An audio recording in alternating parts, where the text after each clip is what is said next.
13. A gossip goes about telling secrets, but one who is trustworthy in spirit keeps the confidence. The next is Proverbs 17, verse 9. One who forgives an affront fosters friendship, but one who dwells on disputes with a friend. The next is Proverbs 17, verse 17. A friend loves at all times, and kinsfolk are born to share adversity. Next is verse 18, verse 24. Some friends play at friendship, but a true friend sticks closer than one's nearest kin. Next is 20, verse 6. Many proclaim themselves loyal, but who can find one worthy of trust? The last one is 27, verse 17. Iron sharpens iron, and one person sharpens the wits of another.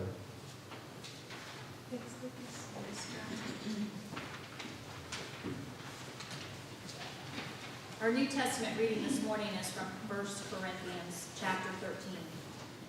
If I speak in the tongues of mortals and of angels, but do not have love, I am a noisy gong or a clanging cymbal. And if I have prophetic powers and understand all mysteries and all knowledge, and if I have all faith so as to remove mountains, but do not have love, I am nothing. If I give away all my possessions, and if I hand over my body so that I may boast, but do not have love, I gain nothing.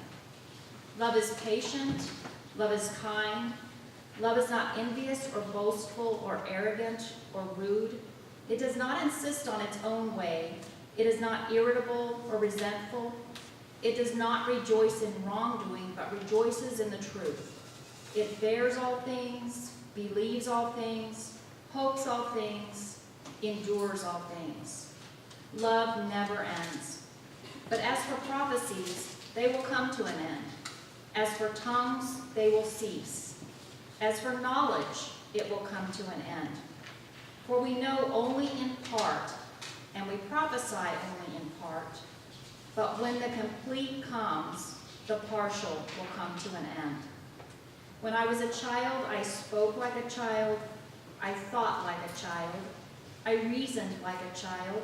When I became an adult, I put an end to childish ways. For now we see in a mirror, dimly, but then we will see face to face. Now I know only in part, then I will know fully, even as I have been fully known. And now faith, hope, and love abide, these three, and the greatest of these is love.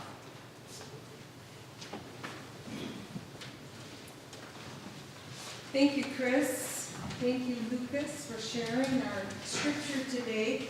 Chris is new to joining our liturgist group, and we thank her for that. Would the ushers please come forward and pass out these papers?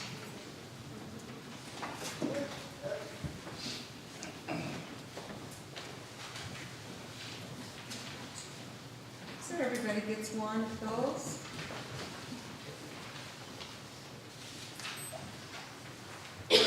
As they pass those out, let us look at fighting for awesome friendships. The other day I overheard a guy tell his companion, I don't have time for friends right now in my life. I'm just too busy. And I thought to myself, you're right.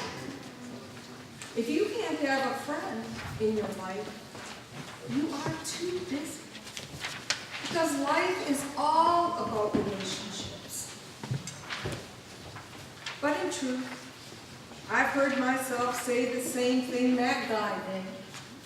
And I said it because I too was too busy. Let me tell you, you will regret not having friends later on in life. Without friends, life will not be as full, will not be as meaningful. Living without friends will catch up to you, not in a good way. One of the great tasks of life is building great friendships. And if you don't build them in the early and middle stages of your life, which many of you are in, you end up later in life pretty lonely. Since God wants us to learn how to love, and love, like we heard in 1 Corinthians 13, that's the kind of love God wants us to learn. It's one of the key things God put you and I on earth to do, is to build deep friendships, to practice this kind of love. So when someone says, I don't have time now for my friends, I'm too busy with my work or with my assignments or my travels, I want you to remind you of 5 reasons why you need awesome friends in your life. Now, these aren't the ones that I'm going to focus on today, but I wanted to give you that framework first before we go into how do you build these kinds of relationships. So 5 reasons that you need awesome friends. 1 is for spiritual growth. The second is for emotional support. The third is for better health. Better health. The fourth is for social enjoyment. And the fifth is to reach our goals. Since these are reasons I need, you need awesome friendships, where do we get these kinds of friends that do so much for us and look for the same from us? Where do we get them? How do I make friends like that? This is what I want to focus on today. Obviously, the best place to get friends like that, ones that can provide so much enrichment in your life, is at church. Because you're going to find the highest quality of people at church. The best character, similar goals, similar values. Specifically, if you would like to have some deep friendships, I would encourage you either to get involved in a growth group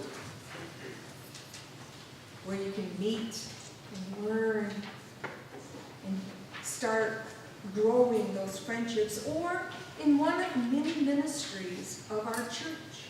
We have many ministries throughout the year where people get involved. And people volunteer in some way every week in our church family. I'm sure you can find one of those ministries that you can say, yeah, I can do that. So like Chris did. I could be a liturgist. I can do that. I need a place to give back, to make friends. You find a ministry to get involved in, and you will meet other people, quality people, that you can develop these friendships with. Of course, the other way is through these growth groups. Faith is a church now that has growth groups. And we do it because of making friends. We do it because of maturing in our faith. We do it because growth groups are some of the best places to grow a church. As we invite our friends to be a part of the growth groups we want to be a part. So it's a wonderful place to develop and deepen friendships. Ones that you've already made, but maybe you could go a little deeper with them. If I had, how do I develop these awesome friends? These friendships, if I had to summarize it, I would say follow the golden rule. 2,000 years ago, Jesus gave us a statement that has become known as the Golden Rule, and I know you all know it. Very familiar. From Matthew 7:12, it says, "Do for others what you would like them to do for you." This summarizes all that's taught in the law and prophets. Jesus is saying in Matthew that we should give people what we'd like to receive.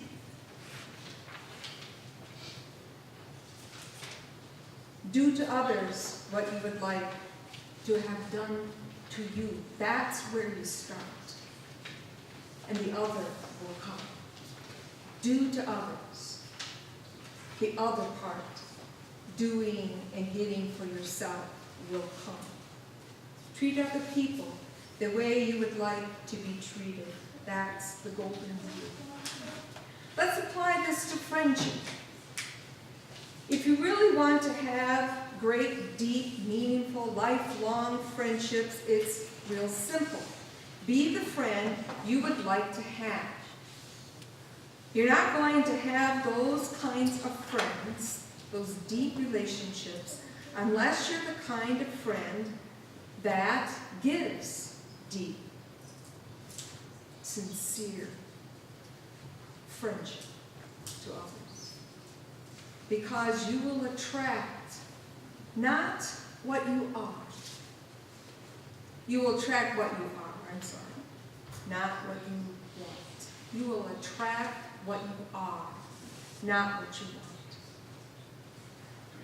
If you're a shallow person, you'll attract shallow people. If you're a loving person, you'll attract loving people, and so forth and on. You attract what you are. And if you want really deep, loyal friends in your life, and you look to the church for those, you gotta be that kind of person that sees the church as a place to develop friendships with other Christians that you may be in ministry with and grow with. So I want us to look today at 6 golden rules of building relationships. Whether it's at work, whether it's with your husband or wife, whether it's in a growth group, how do you build these deep, deep friendships? Well, let me give you 6 golden rules. And the first one is invest the time. That's the starting point. You invest the time and energy to build friendship. Deep friendships are not accidental. They are on purpose. They're intentional. They're a choice. Deep friends are not cheap. You must choose to invest in them. Invest your time, invest your energy, invest your effort. And no friendship is going to flourish without just showing up. Be there. Be present with your friends. Proverbs 18:24 says, "Some friends play at friendship, but a true friend sticks closer than one's nearest kin." Obviously, you're not going to have friends unless you put forth the effort.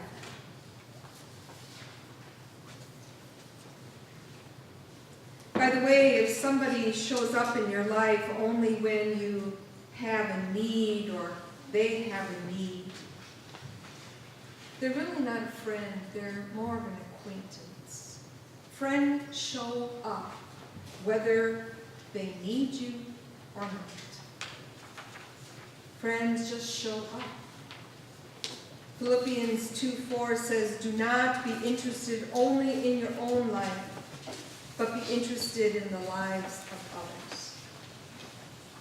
The second golden rule is earn their trust.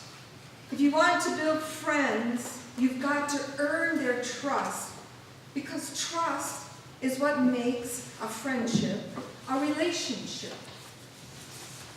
Without trust, there is no friendship. acquaintance and a friend. You talk to acquaintances, but you trust your friends. If you don't trust them, they're not your friends. You may spend 8 hours a day with that person, but if you don't trust them, they're not a friend. They're an acquaintance at best. Here's what the Bible says. Proverbs 20, verse 6, many people claim to be a friend, but it's rare to find someone who is truly trustworthy. How many of you would agree with that statement? Yeah, most of you. It's pretty rare to find somebody you would say, I would trust you with my life, with my possessions, with all of me. I trust you. People don't give you their trust today. It's a hard one to find. But if you want it, if you want to earn people's trust, there's 3 ways of doing that. And one is being reliable. You build trust with somebody by being there if you say you're going to be there. Do the promises that you make. Proverbs 17:17 says a friend loves you all the time. All the time. Second way that you build this kind of trust is being loyal. Loyalty is a term we don't often talk about anymore today. There's very little loyalty, not loyalty to a brand or a company, to a church. Loyalty is hard to find. But Proverbs 19:22 says, what is desirable in a person is loyalty. You build trust through loyalty. And you also build it by keeping confidences. Everybody needs at least one person in their life that they can say anything to. Anything. If you don't have that person, get one. Because you need a safe person in your life that you can share everything with. Your worst fears, the worst things you feel about yourself, your doubts, and things like that. You can share these with a friend. Proverbs 11:13 says, a gossip, opposite of keeping confidences, a gossip goes about telling secrets, but one who is trustworthy in spirit keeps a confidence. And then Proverbs 11:13 says, no one who gossips can be trusted. The third golden rule is listen with empathy. Listening, I believe, is one of the most important things that we need to have in a friendship. We need to listen. There's a big difference between hearing and listening. One's just with the ear. The other one is with the heart. James 1:19 says, be quick to listen, slow to speak, and slow to get angry.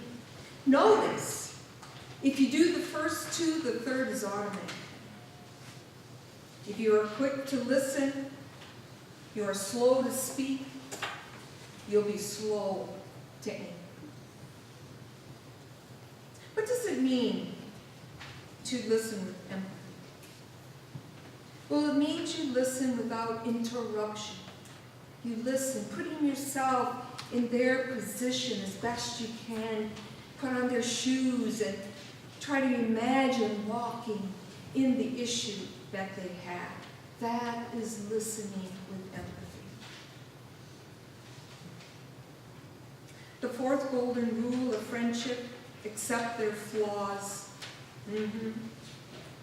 We all have flaws, we all have faults, we all have defects and failing, weaknesses and sin.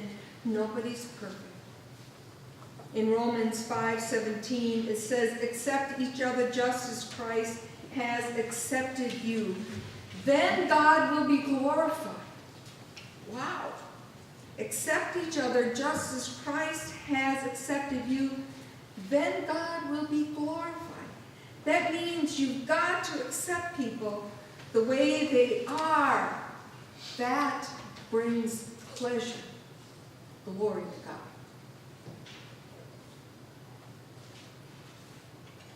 Let's look at the next one. The fifth golden rule of friendship: celebrate the wins and the losses. Celebrate the wins of your friends and share their losses as well. Do that as much or more than you do for yourself. Share their wins more than your wins. Share their losses more than yours. Romans 12:15 says, rejoice with those who rejoice, mourn with those who mourn. A friend is supposed to do both. Corinthians 12:26 says, if one part of the body suffers, all the other parts share in its suffering. And if one part is praised, all the others share in its happiness. The last golden rule: bring out their best. You want to help people become the people they can't be without you. Nobody can become all that God created them to be all by themselves. They need other people. They need to practice the kind of love that Chris read about in 1 Corinthians. That's how we get shaped and molded into all that God wanted us to be. Proverbs 27:17 says, just as iron sharpens iron, friends sharpen the minds of each other. Here's the thing about friendships: the older they get, the better they get.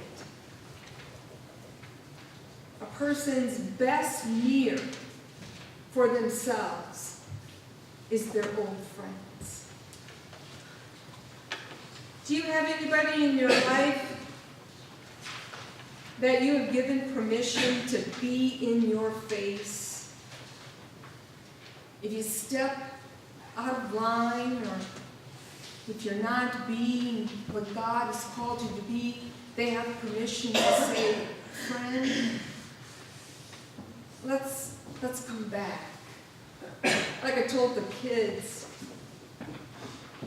we need to help in our friendships to remember. When we start falling apart, our friends remember us back together by reminding us of our faith, by helping us to get back to church or back to being the person you know them to be.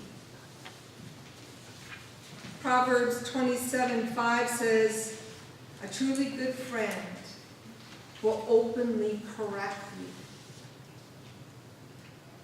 I want to close today with a list. I didn't put it on your sheet of paper. I ran out of room. I didn't want to put more on the back, so if you want to write them down, do so. I made a list thinking about the people in my life who I call friends. Awesome friends, number one, nourish your spirit. They nourish your spirit. They nudge you to grow. They push you and prod you to become what you can be. Number two, awesome friends help you see the humor in difficulty. They enlarge your perspective from a narrow vision to a wider vision. It's those times when you hear someone say, "I'm so sorry for your pain." But goodness, thank God. Thank God you aren't as bad as this other person that I read about in the paper. Let us give thanks. Awesome friends help you see the humor in difficulty. They enlarge your perspective. They help you stand in the fight. Third, awesome friends help you get unstuck and pull you out of a rut. They give you a jump start when your battery needs recharging. And fourth, awesome friends encourage you when you're discouraged, provide you a shoulder to cry on, revitalize your energy, share your burdens, lift your moods, help you face the unknown, and encourage you to trust in God. Awesome friends encourage you. Everything I talked about today can be summed up in Jesus' words. Love your neighbor as yourself. Let us go out from here and fight for those awesome friendships that God wants you to have.